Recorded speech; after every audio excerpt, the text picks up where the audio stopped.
Nous allons dans ce cours voir comment calculer une quantité de matière dans une masse d'échantillons à l'aide de la classification périodique. Dans un cours précédent, nous avions fait ce même calcul d'une autre manière et que nous allons rappeler en prenant l'exemple d'un échantillon de sucre de 6,0 g dont l'entité est la molécule de saccharose. Nous avons calculé dans un premier temps le nombre d'entités dans tout l'échantillon en divisant la masse de l'échantillon par la masse d'une seule entité, qui est ici la masse d'une molécule, dont la valeur a été calculée à partir de la masse de chaque atome.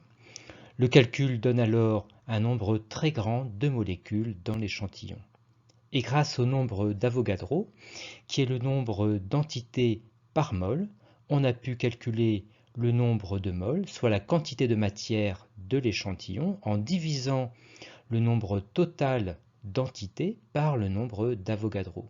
Et nous avons alors trouvé une quantité de saccharose de 0,018 mol dans l'échantillon. L'objectif est ici de retrouver ce même résultat à l'aide de la classification périodique, dont on a ici une version réduite aux premiers éléments chimiques et suffisant pour notre exemple.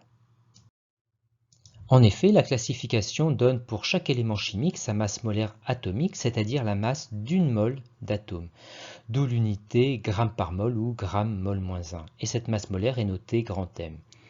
La quantité de matière se calcule alors simplement en divisant la masse d'échantillon par la masse molaire. Vérifions la formule avec les unités en divisant des grammes par mol.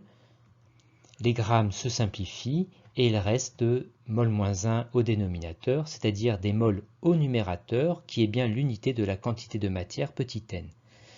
La classification ne donne que les masses molaires pour les différents atomes. Il nous faut donc calculer la masse molaire du saccharose, et cela en combinant les masses molaires atomiques du carbone, de l'hydrogène et de l'oxygène.